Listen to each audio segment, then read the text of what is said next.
En Radio Portales de Valparaíso presentamos Revelando.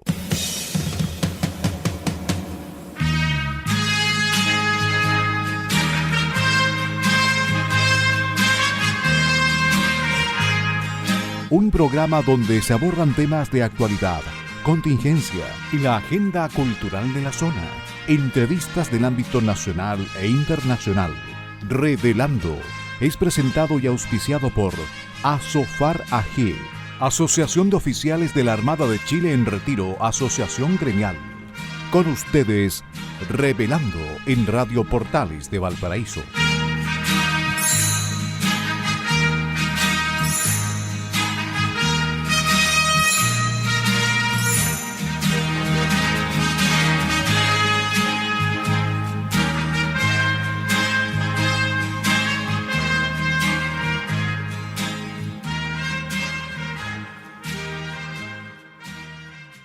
Queridísimos amigos de Revelando, bienvenidos a este programa de martes, 1 de agosto del 2023.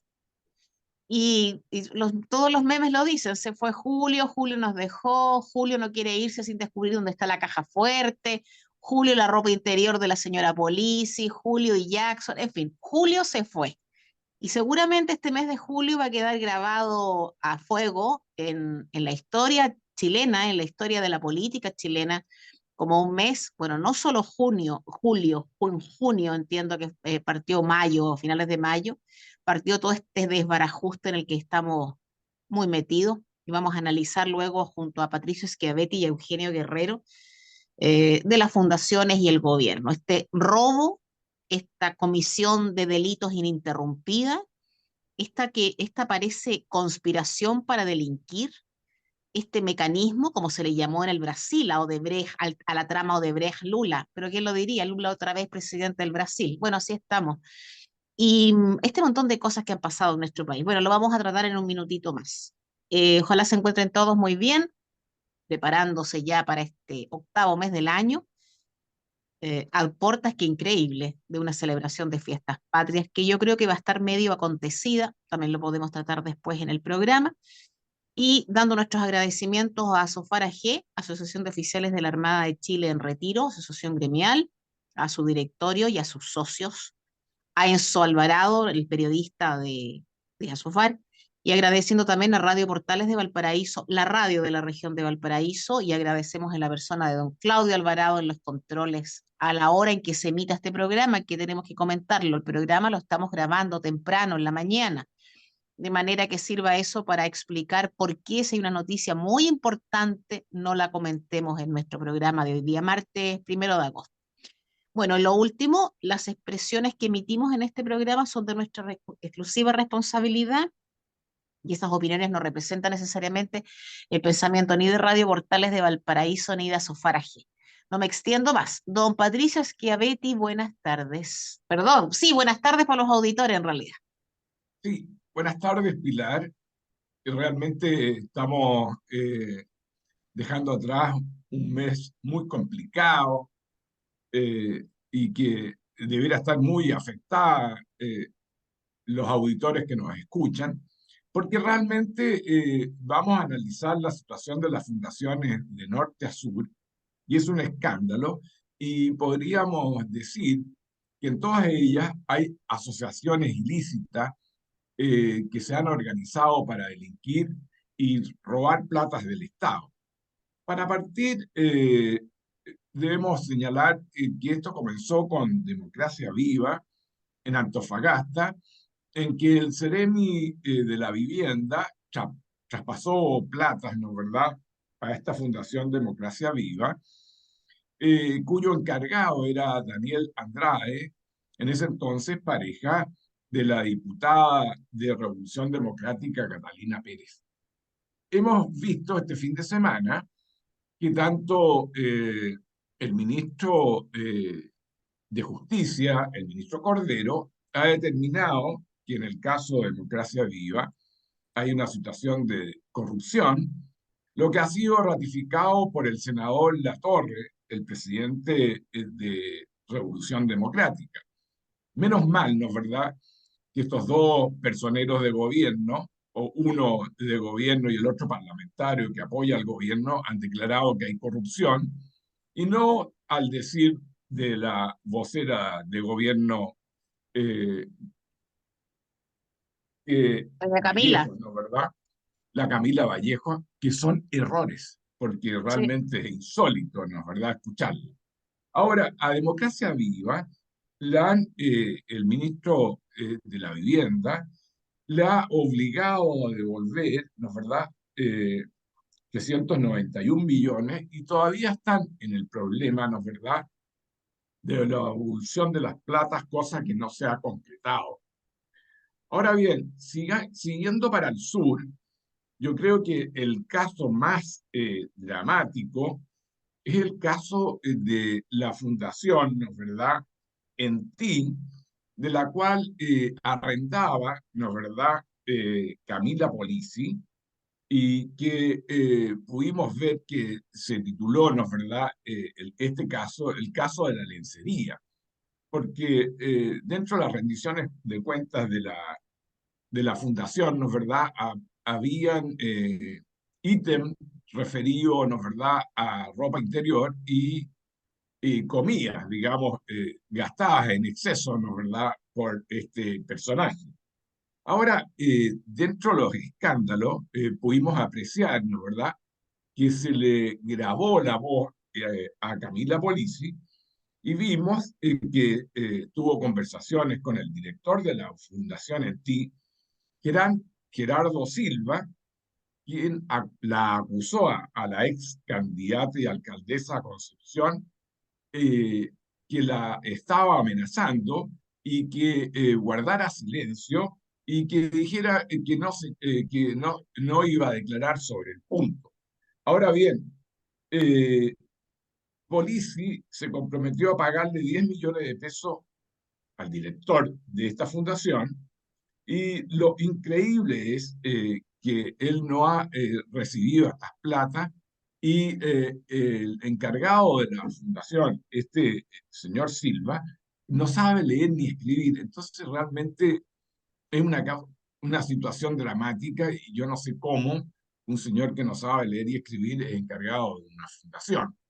Yo creo que ahí está implicado también el gobernador regional del Biobío y tendrá, ¿no es verdad?, la fiscalía que investigar lo pertinente sobre este caso.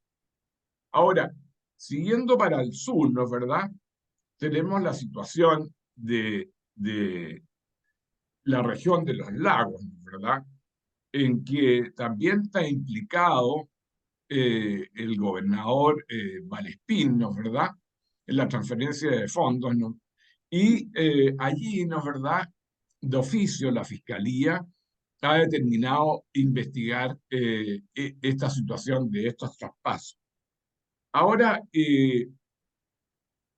para seguir en el análisis eh, y complicarlo más, y que queremos compartir con los auditores, hemos escuchado, ¿no es verdad?, en el programa Sin Filtro, al senador Fidel Espinosa, quien ha señalado que habían platas también que se transferían a las respectivas fiscalías, que son los órganos encargados de investigar los delitos, es decir, los órganos del Ministerio Público, encargados, como digo, y reitero, de investigar los delitos. Entonces, aquí hay una situación ya más complicada, porque el fiscal nacional Valencia va a tener que determinar qué fiscales se van a tener que inhabilitar para investigar estos delitos a lo largo del país. Así que realmente escandaloso.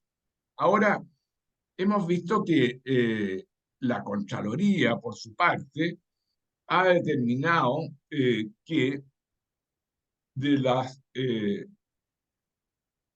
de los 34 casos analizados, 29 no cumplen con los estándares legales para realizarse. La situación más grave que se detectó, ¿no es verdad?, en el gore de los lagos, a pesar de la obligación, igualmente se transfirieron más de 600 millones, por lo que se abrió un sumario.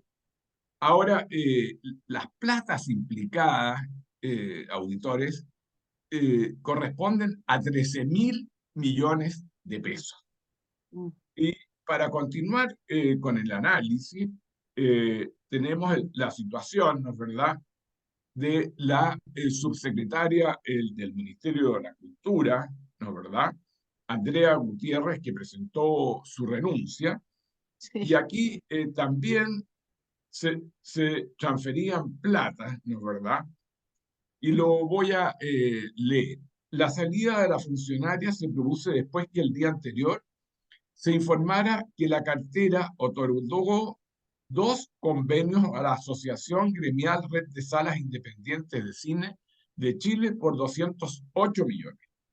Esto en circunstancia que la representante legal de la fundación, Teresita Ugarte, era pareja del jefe de gabinete de Gutiérrez, Pablo Casals, cuando se concretó, ¿no es verdad?, el acuerdo. Y entonces la subsecretaria, en la línea de la vocera Camila Vallejo, dice: cometí un error actuando de buena fe y sin intención maliciosa al firmar 2 convenios en que tenía la obligación legal de abstener. Entonces, realmente yo no sé de qué es lo que estamos hablando. Si estamos hablando de delitos, estamos hablando de faltas graves, ¿no es verdad?, faltas administrativas graves, o en el decir de la vocera, que realmente yo no sé en qué universidad estudió y qué es lo que estudió, porque no estamos hablando de errores, sino que estamos hablando de delitos y faltas administrativas graves, ¿no es verdad?, que ameritan instruir por una parte sumarios administrativos y por la otra, ¿no es verdad?, pasar los antecedentes a la fiscalía para que estos sean investigados. Así que hemos tenido, ¿no es verdad?, y lo señaló Pilar, un mes de julio lleno de corrupción, de delitos, ¿no es verdad?, y que realmente, como lo he señalado yo, de asociaciones ilícitas destinadas, ¿no es verdad?, a cometer fraude al fisco, cometer malversación de fondos, que afectan gravemente el erario fiscal y la necesidad de la gente. Yo creo que ahí está el problema, porque todos estos programas, ¿no es verdad?, se entendían que son destinados a solucionar los problemas de las poblaciones, solucionar los problemas del agua, solucionar los problemas graves de vivienda, etcétera. Pero yo quiero recordar a los auditores solamente que me quedó grabado, por ejemplo, en el caso de Democracia Viva, iban a solucionar el problema del agua en una población en alto hospicio. Y Sí. realmente en Iquique, y si uno ve lo que hicieron, realmente es un escándalo y se están riendo de la gente, porque pusieron 2 estanques con una llave, y eso determinó que habían gastado como 200 millones de pesos. Entonces, ¿de qué estamos hablando? Realmente los depositarios de la moral, de esta moral superior, ¿no? ¿Verdad?, sobre todo los dirigentes de la concertación en estos 30 años, determinó el señor Jackson que ellos tenían más moral o tenían una moral superior sobre todos esos dirigentes, y estamos en esto que realmente es escandaloso y que afecta gravemente a todos los chilenos a lo largo del país, de norte a sur.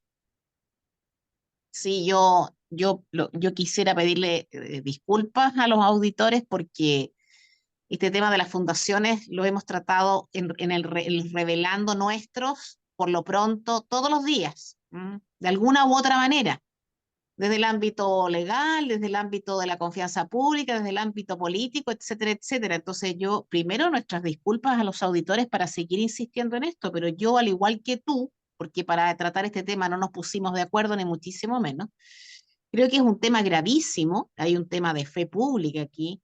Aquí están involucrados primero los políticos de este gobierno, primero los políticos de este gobierno que están en los ministerios y que están en el servicio público en general.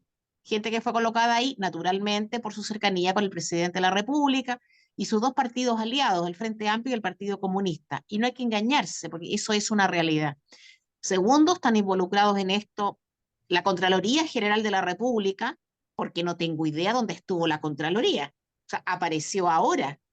Pero tú y yo y muchos de nuestros auditores saben que los actos administrativos, no todos, pero un porcentaje muy alto de ellos, especialmente los que dicen relación con fondos públicos, tienen que pasar por el control de legalidad de la Contraloría. Y aquí parece que no pasó absolutamente nada.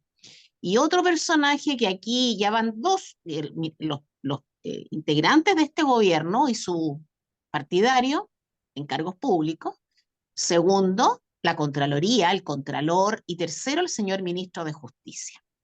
El señor ministro de Justicia, que está en ese puesto no por sus condiciones de administrativista, sino básicamente por ser el cuñado de Atria. O sea, yo creo que ese es el único fundamento profesional para que este caballero esté ahí, porque él es como la vocera de gobierno. Habla, pero cuando tú analizas, y en el ámbito del que es el del derecho, tú analizas lo que ha dicho, no ha dicho nada. O sea, tú hablaste de los errores que invocó la señora subsecretaria de las Culturas. Recordemos a todo esto que ese ministerio está aquí en Valparaíso. Y acaba de haber otro drama con otra de las integrantes de Cultura, y que está también aparentemente suspendida, y que el ministro de Aguirre de Cultura habría dicho que hay que investigar qué pasó también con ella. Entonces, eh, el ministro de Justicia, que es al que me refiero en última instancia, es también un señor al servicio de este gobierno que habla de errores involuntarios. Hasta donde yo sé, los errores no son involuntarios, son errores. Habla de yo que fui tan buena, yo que lo hice todo tan bien, yo que me equivoqué. No, la verdad es que nada de esto es así. Aquí yo no sé si finalmente el Ministerio Público tendrá o sea, la competencia la tiene, pero yo no sé si podrá investigar todo lo que ha pasado acá. Yo espero, no sé si lo sabremos, que esto no sea un contubernio para incurrir en una política constante y uniforme, reiterada, para robar fondos fiscales. Porque alguien comenta aquí, bueno, para empatar, bueno, pero las boletas ideológicamente falsas. Ah, bueno, a ver, ese es un tema privado y que estuvo mal, evidentemente, que seguramente tuvieron que pagar con una pena, debieron haber pagado con pena más alta, el financiamiento ilegal de la política y las boletas ideológicamente falsas. Pero ahí eran los señores empresarios los que sacaban dinero de su bolsillo para pagar a los políticos de uno y otro lado. Malo, evidentemente, moralmente, por todo, por supuesto. Pero esto que está haciendo esta gente es peor. Esta gente se deja para sí dinero público, y el dinero público, hasta donde yo sé, viene básicamente de los impuestos que pagamos todos los chilenos. De manera que cuando un poblador dice, no, a mí la verdad que me da lo mismo porque yo no es mi plata, ¿cómo que no es su plata? Y el IVA de los productos, el IVA de toda la actividad comercial, claro que es su plata. Una y otra vez, reiteradamente, esta gente que aparentemente vino a gobernar, o sea, perdón, vino a robar, hasta donde se sabe, a robar. Si no es así, me retractaré y pediré disculpas, pero en principio esta gente vino a gobernar para robar. O sea, podrían crear, así como el subdirector del metro, el Valenzuela Levy, que a todo esto tiene a una parienta también metida, sobrina del ministro de Agricultura Valenzuela, una cuestión terrible, descarada, horrorosa. Podrían crear un slogan. Hay que decirle al tuitero meruanista que se invente algo así como robar y gobernar, gobernar para robar, robar para llegar a gobernar, no sé, una vergüenza. Entonces, yo insisto en esto con nuestros auditores de las disculpas, pero estos casos son gravísimos, porque ¿en qué redunda todo esto? En que la ciudadanía sienta una absoluta rechazo a la actividad política. Y entonces después pasan las cosas que pasan en los países. No hay confianza en los partidos políticos, no hay confianza en los partidos. ¿Y a dónde mira la gente cuando ya no hay partidos políticos? ¿Está claro a dónde? Está claro a dónde. Y estamos en el 2023. Y este país no es el Níger, donde acaba de haber un golpe de Estado. Hasta donde yo sé, no, bueno, también decíamos que no éramos como los mexicanos, y bueno, mira, y con los colombianos, y mira dónde estamos. Entonces, cuidado, esta gente, son los políticos los responsables de toda esta historia. Los que han robado y los que han mirado para cualquier parte, y los que han colocado en los puestos más importantes del país, entiéndase Poder Judicial, Ministerio Público, Contraloría, Defensoría de la Niñez, etcétera, etcétera, etcétera, a su gente, sin pensar en las capacidades intelectuales ni personales. Patricio, No, yo creo que demos la palabra a Eugenio para que nos sí, complemente la verdad lo que hemos señalado. perdón. ¿Cómo están? Perdón, Eugenio querido, que me volé con la rabieta que tengo. Perdón. No se preocupen, no se preocupen. Un gusto, como siempre, saludarle, compartir con ustedes, como cada martes, acá en nuestro programa Revelando. Mira, ya ustedes tocaron las aristas que a mí me parecen muy importantes, que son las jurídicas y las implicancias políticas. Ahora, yo quería tocar dos puntos con respecto a este mismo tema, que me parece que no se han abordado o no se han prestado la atención necesaria. Fíjense que cuando uno ve las declaraciones de Carlos Maldonado o la del ministro Luis Cordero, el ministro de Justicia, uno no termina más que impresionarse. ¿Pero por qué?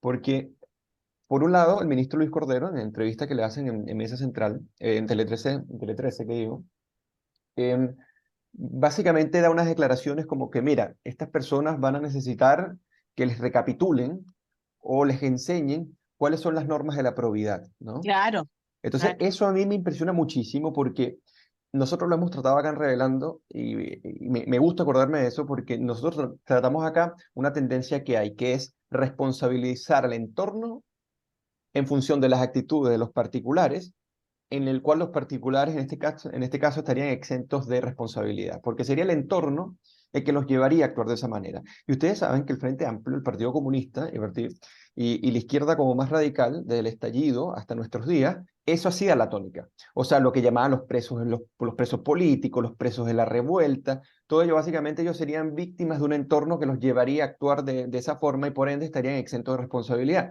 Esa misma lógica ahora la están llevando ellos a su propia actitud dentro del Estado. Su inexperiencia e ignorancia, entonces los eximiría en este caso de responsabilidad. Y no solamente en este caso es el ministro Luis Cordero, sino que cuando uno escucha a Carlos Maldonado, por ejemplo, y dice, bueno, hay un sistema, que además hay que derivar del caso de Cordero, que dice, bueno, lo que pasa es que hay mucha facilidad para hacer fundaciones. Es que ese no es el problema. Las No. fundaciones representan un elemento sustancial de la sociedad civil. ¿Ok? El problema es cuando se tiene el poderío del Estado para capturarlas políticamente. O sea, aquí el problema no es que se puedan abrir fácil. Y por No. otro lado, Carlos Maldonado hacía unas declaraciones como, por ejemplo, bueno, es que el sistema, básicamente, o sea, en resumen, como que llevaría eso, como que hay unos incentivos, entonces tendríamos que cambiarlo. Perdón, Eugenio, ¿a qué Carlos Maldonado te refieres? ¿Se fue ministro de Justicia de la época de Bachelet? ¿No será Así es. Montes? Montes. Montes, disculpe, Carlos Montes, Sí, exactamente. Montes, no. sí. Montes. Y Carlos Entonces, Maldonado, además de mi escuela. Ya, claro, no. es Montes, disculpen, sí. Que él dice, bueno, existe una estructura, esta estructura habría que cambiarla. Entonces aquí, a mí lo que me impresiona es que no se escatima en detenerse en las responsabilidades individuales y además las implicancias que tiene. Muy bien lo decía Patricio. Aquellos que abogaron tener una moral superior de aquellas generaciones que le precedieron son aquellos entonces que ni siquiera tendrían una predisposición ética para poder evaluar su entorno, porque es peor aún. O sea, si tú entras en un entorno que te lleva a ti y te manipula para que hagas una cierta acción que estaría en contra de tus valores, entonces tú ni siquiera tendrías la formación para captar que el entorno no es favorable a tus valores y tu ética. Entonces, habría que preguntarse cómo previamente pudiste identificar que ese entorno sería malo antes de estar en el gobierno, pero cuando llegaste al gobierno sí pudiste aprovecharlo. Sí, Entonces, claro. el nivel de contradicciones llegan a nivel tan absurdo que le bajaron la calidad, la clase, la institucionalidad, lo que venía siendo Chile. Y es un escándalo hasta el punto de que se involucran un entramado de políticos y tratan de que las cosas pasen como si nada. Pero bueno, ya no quedan 2 minutos, así que dejo la palabra. Sí, no, Quería decir y ese para caso. agregar lo que ha dicho Eugenio y Pilar, ya la guinda de la torta es que declaren que le van a tener que hacer clases, ¿no es verdad?, a los distintos personeros para ingresar al gobierno. Eso ya realmente, entonces, yo no entiendo nada. Para ingresar a un ministerio, una subsecretaría, le van a tener que hacer clases para que puedan asumir el cargo. Realmente, ¿qué es lo que es eso? Si nadie puede asumir No, un puesto de responsabilidad si no tiene la preparación profesional pertinente para asumirlo. Es decir, claro. otro, otro escándalo realmente. Entonces, ¿de qué estamos hablando? Es que lo que pasa es que esta cuestión es yo soy rebelde porque el mundo me ha hecho así. Eso es. Mm, ¿Eh? claro. Echarme la responsabilidad a cualquier cosa que esté fuera de mi ámbito de acción. Pero Pilar, Esta es la es la incapacidad de izquierda pura, abstraerse. pues. Esta es la Claro, izquierda pura y la libertad humana. O sea, el tipo no es responsable de nada. Es responsable exactamente. hasta el sistema neoliberal de que haya robado. O sea, el Sí, Estado subsidiario es responsable porque se pueden formar fundaciones con relativa facilidad. Eso sí. no es No, así. y puntualizar el hecho de que se puedan, o sea, de que se pueden establecer fundaciones y hacer en este caso financiamiento, no significa que estas puedan ser cooptadas, porque tú tienes que obedecer un No. conjunto de principios. Están cooptadas por partidos políticos o por organizaciones políticas que le dan una clara dirección que no tiene nada que ver con los objetivos que se propone esa fundación. Es tan de Así sentido es. común que decir, bueno, lo que pasa es que no estaban las reglas tan claras, es un absurdo, porque ni siquiera tienes una Claro. ética pública con respecto a los Así ingresos. es, que no la hay. Hoy vamos a una pausa musical, Eugenio, Patricio, Don Enzo, auditores, y vamos a poner como tema musical el tema clásico de esa película que es Arthur, el millonario seductor, cantada por Christopher Cross, y volvemos. Y hemos regresado a este segundo bloque de nuestro programa Revelando de cada martes y con una muy buena canción de Christopher Cross que se llama Best That You Can Do.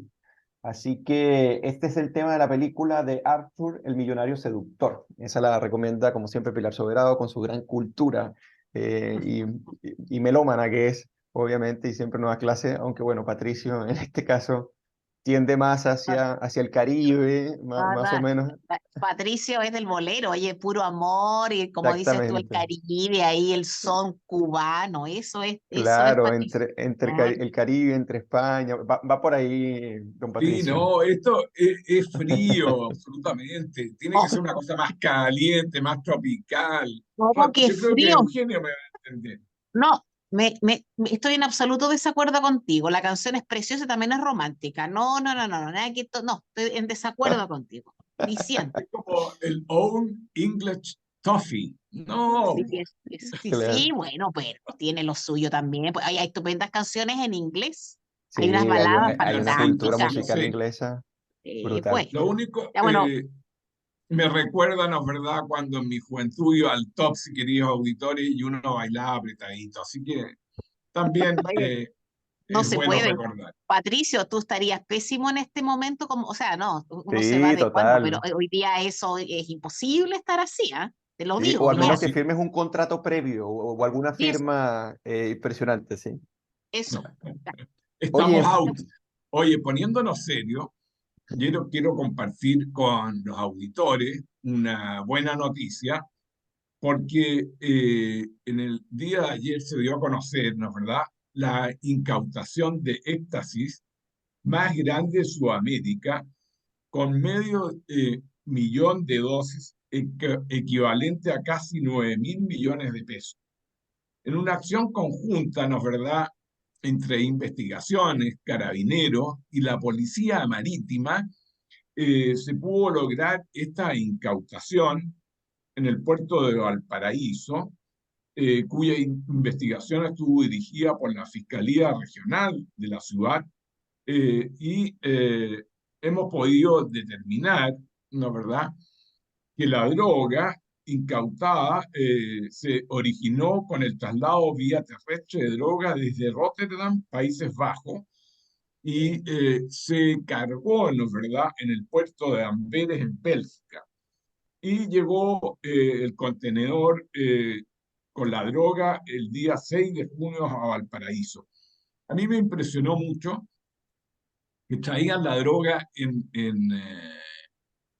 En refrigeradores, electrodoméstico. Sí. sí, en electrodomésticos, realmente impresionante, en lavadoras, etcétera, etcétera. Así que yo creo que es una buena, ¿no es verdad?, actuación de las policías y, ¿no es verdad?, de la fiscalía, de manera de paralizar, ¿no es verdad?, el tráfico de drogas, quedando detenidos todos los implicados, ¿no es verdad?, y formalizados al tenor de la ley de tráfico de drogas. Así que, junto con ello, se permitió, ¿no es verdad?, decomisar pistolas, cartuchos Remington, 8 vehículos, 25 teléfonos, 4 notebooks, 2 tablets y casi 2 millones de pesos. Ustedes saben que esto del tráfico de drogas genera, ¿no es verdad?, gran cantidad de plata, así que bien por la policía y por la fiscalía, porque es una actuación destacada dentro de las incautaciones de éxtasis más grandes, como dije, en Sudamérica.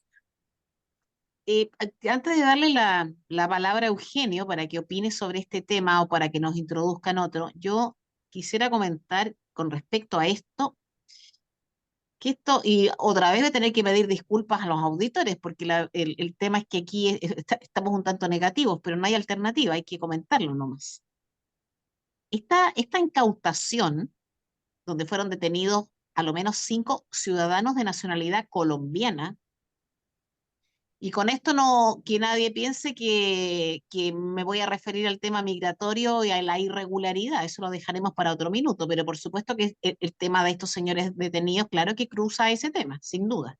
Pero bueno, ¿cuánta droga, no solamente en Chile, cuánta droga pasa, ingresa, llega a los consumidores finales?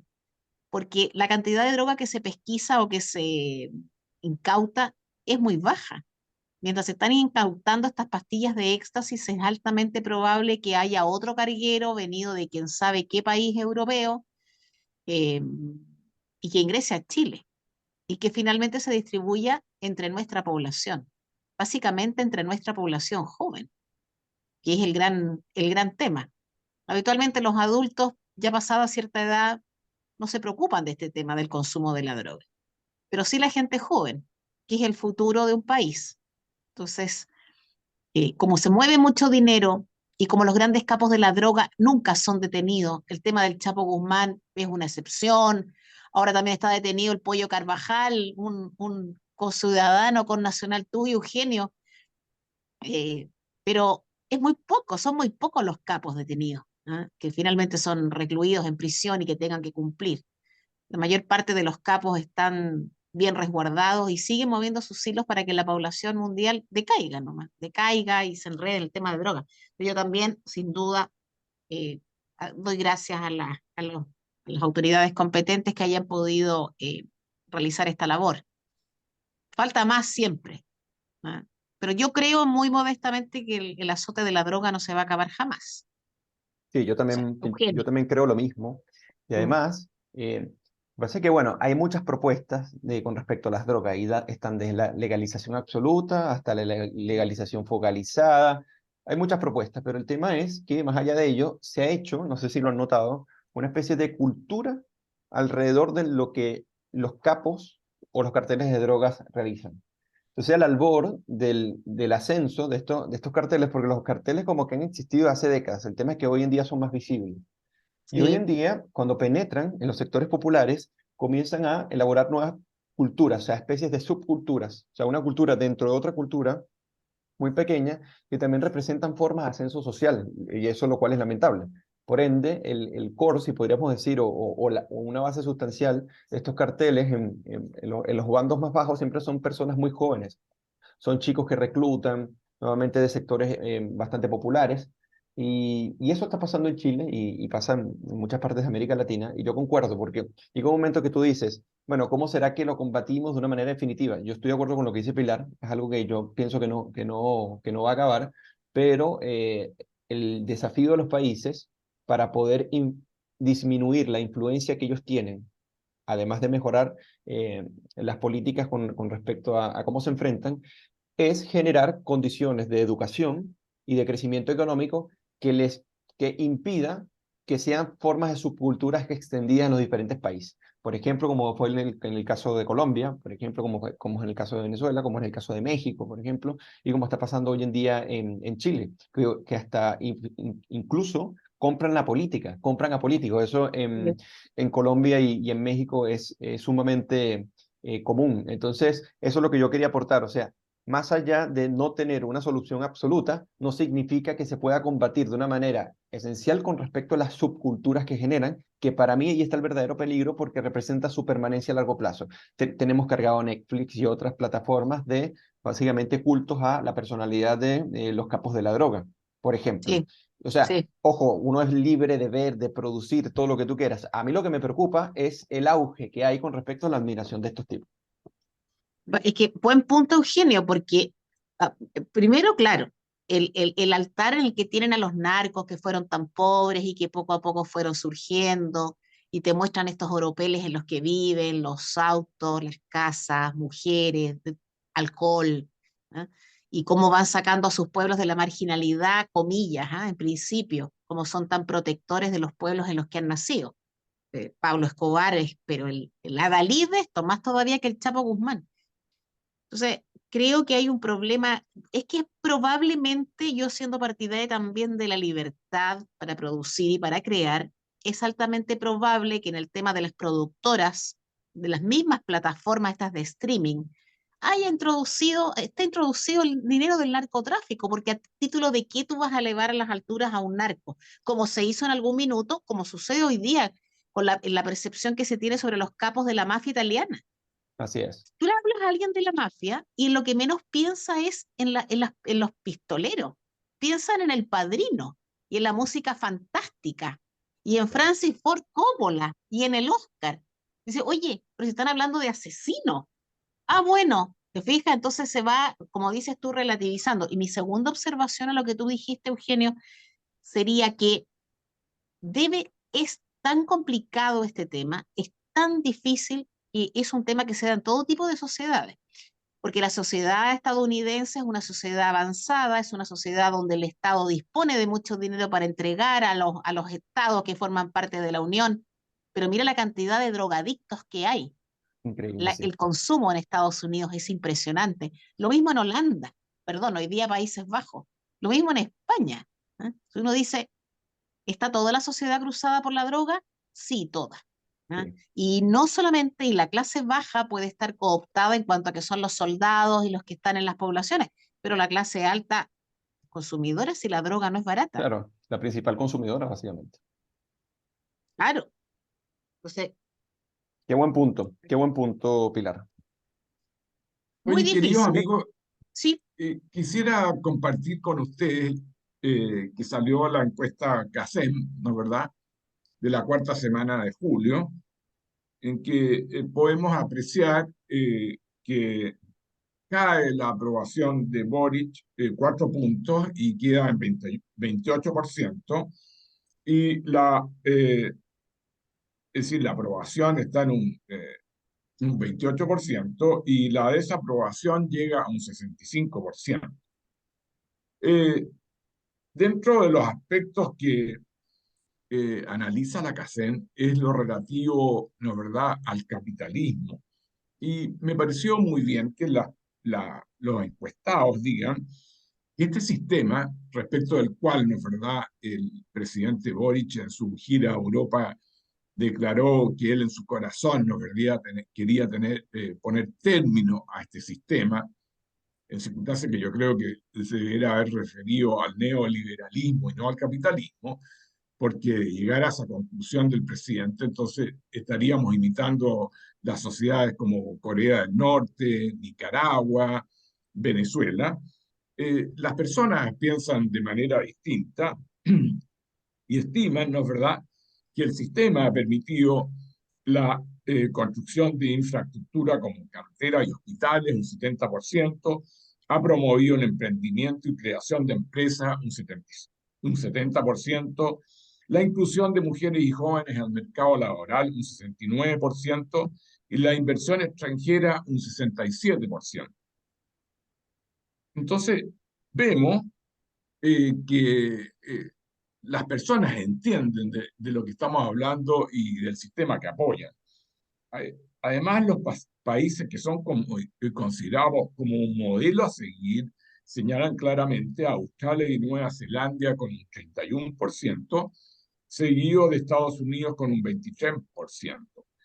Y por último, la encuesta señala en cuanto a las preferencias presidenciales de manera espontánea a José Antonio Kast, ocupando la primera posición con 20% y menos 4%, y seguido por Evelyn Matei con 14%, habiendo crecido 5 puntos. gracias, Patricio. Eugenio. Mira, yo, se refieren a la encuesta CACEN, ¿cierto? Sí, claro. Sí, Sí. Bueno, la encuesta CACEN, ahí Pasa que a mí me gustó mucho la columna que publicó Carlos Peña el domingo en el Mercurio. Me parece que hay una valoración tendencial de lo que genera un modelo institucional que te permite precisamente combatir la pobreza con éxito, ¿no? Obviamente aquí hay buenas noticias, pero también hay noticias que pueden preocupar un poco. Lo que pasa es que esto también hay que atenuarlo un poco, o matizarlo, si podríamos decir, porque hay un efecto de la pandemia. Y el efecto de la pandemia, cuando tienes una economía cerrada, y de paso las consecuencias de esa economía cerrada cuando las abres no es que se solucionan de un día para otro, ¿ok? Porque en ese cierre drástico y terrible, bueno, hubo quiebras, muchas personas perdieron su empleo. Entonces, ¿qué es lo que refleja acá la encuesta? Que los ingresos de los particulares creció menos o disminuyó en este caso con respecto a los ingresos como de las transferencias estatales. O sea, el grueso de los subsidios se dirigió directamente, o sea, es mucho mayor que el aumento de los ingresos particulares, que son los ingresos autónomos, que realmente uno podría decir, bueno, son ingresos reales y no artificiales, porque serían, cuando uno combate la pobreza y estas dependen de los subsidios, entonces no tiene una tendencia a que sea real en el largo plazo. ¿Por qué? Porque tiene una dependencia de aquellos que se están aportando en cierta medida de manera sustancial en el mercado laboral y, y lo que se quita a través de redistribución o deuda o inflación, en este caso se les traslada directamente a los sectores más vulnerables, si podríamos decir. Entonces, eso es el primer punto que quería comentar. Y el segundo punto es la lectura que se le quiere dar, porque yo me quedo con la lectura de Peña. La lectura de Peña básicamente es, tenemos un modelo capitalista con libre mercado que ha permitido que esto sea posible, mientras que la lectura que le da el ministro Mario Marcel, y entre otros, es distinta. Que dice, bueno, gracias a un Estado. Gracias a un Estado que básicamente nosotros deberíamos estar agradecidos con que el Estado y su actuación serían los que solucionan el problema para combatir la pobreza. Y no necesariamente, cuando uno ve la evidencia histórica, uno lo que dice es el crecimiento económico con libre mercado, o sea, con instituciones libres, lo que te permite realmente combatir la pobreza. Y los subsidios normalmente siempre son la excepción en función de que son focalizados. Se focalizan a sectores, a públicos objetivos, con un diseño responsable para que no se convierta en un despilfarro, y la idea es que sean, mientras vaya creciendo y las personas vayan saliendo de la pobreza, se vayan gradualmente retirando. ¿Por qué? Porque genera malos incentivos. Yo no sé si ustedes se recuerdan del IFE, por ejemplo. El IFE, cuando se generó, un montón de empleados públicos los cobraron, que ni siquiera habían perdido sus trabajos y que lo están Sí, cobrando de manera sistemática y que tuvieron que obligarlos a devolverlo. No sé si al final lo devolvieron con todos, pero también el despilfarro que causa, en este caso, cuando las transferencias no son directas, sino que son a través de los programas públicos. Entonces, cuando un programa público pierde o es mal calificado, en este caso por la dirección de presupuesto, no se queda impresionado porque de los que tienen mala calificación son casi el 70% de estos programas, y la mayoría, donde se asignan miles de millones de pesos, ni siquiera se retiran, sino que continúan. Y lo peor de todo es que en el ítem donde fallan es en el principal ítem para que se diseñe una política pública para que ataque a los sectores, o sea, los problemas de los sectores vulnerables, que es la focalización. Entonces, claro. cuando uno dice, bueno, metámosle lupa a esto, uno dice, ya, perfecto, la pobreza disminuye a 6,5.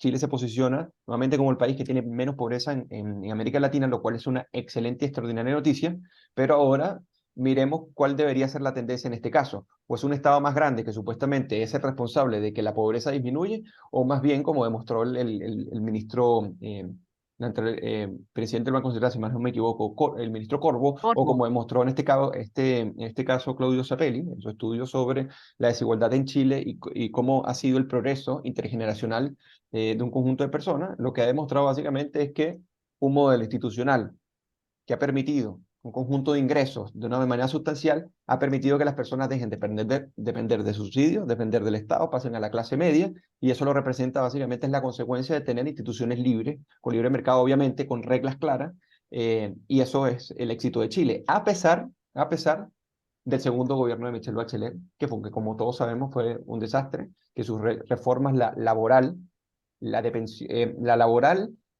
la tributaria y la educativa han sido, como ustedes saben, un desastre. O sea, las consecuencias están dichas por todos los técnicos que lo advirtieron previamente y que lamentablemente hemos tenido que presenciarla, y que ellos siguen empecinados en la visión de Mario Marcel de que, bueno, en este caso sería el Estado el gran garante. Eso es lo que quería comentar.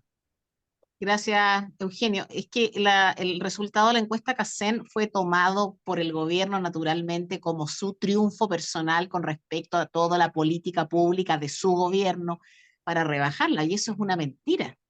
Si la información que entrega la CACEN es una información relacionada precisamente con el subsidio por razones de pandemia, ese punto podríamos entenderlo, pero la cantidad de subsidios que fueron entregados indiscriminadamente, como dices tú, sin focalizar realmente las necesidades, que claro que influyó.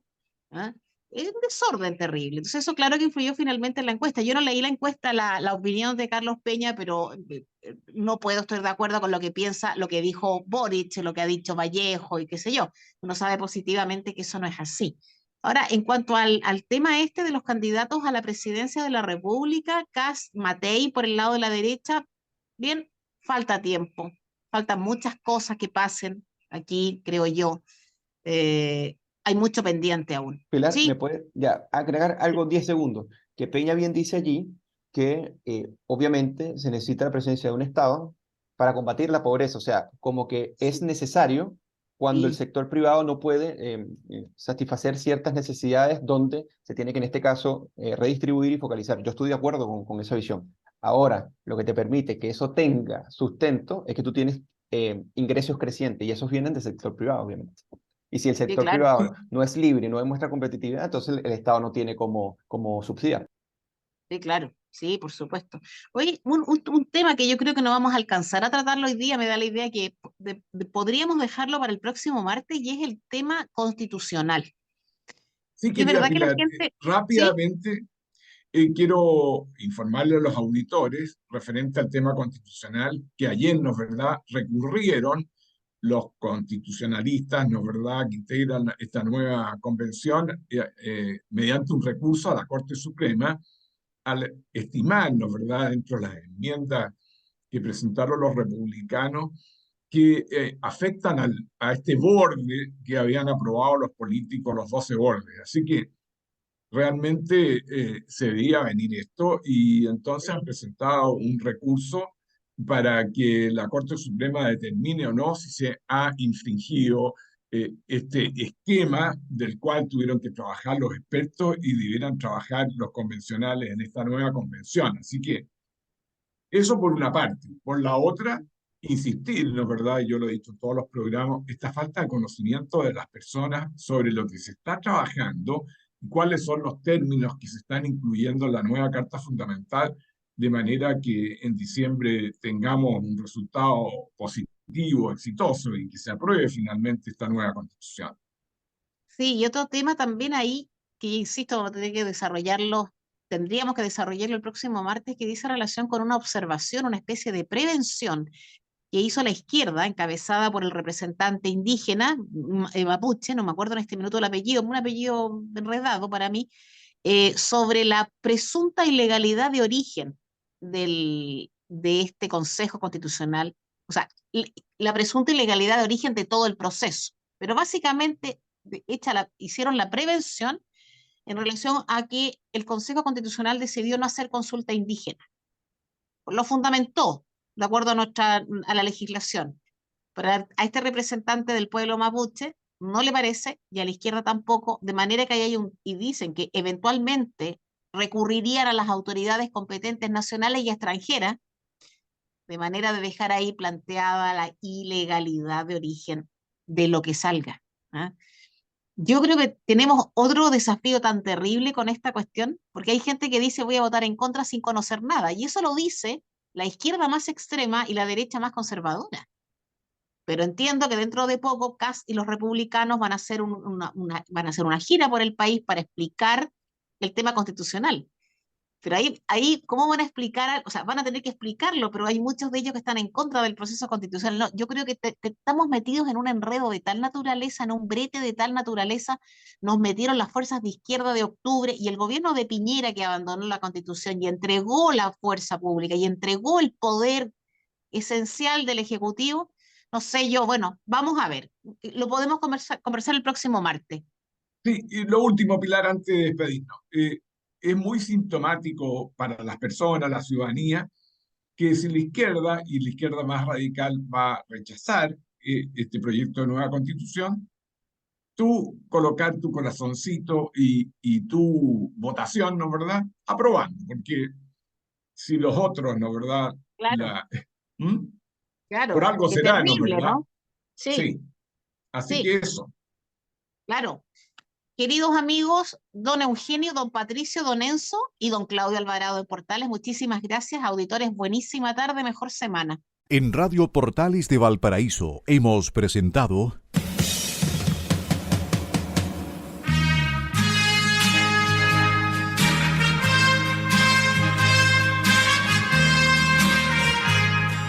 Revelando, un programa donde se abordan temas de actualidad, contingencia, entrevistas del ámbito nacional e internacional. Revelando es presentado y auspiciado por Asofar AG, Asociación de Oficiales de la Armada de Chile en Retiro, Asociación Gremial. Sintonícenos en un próximo programa. Buenas tardes.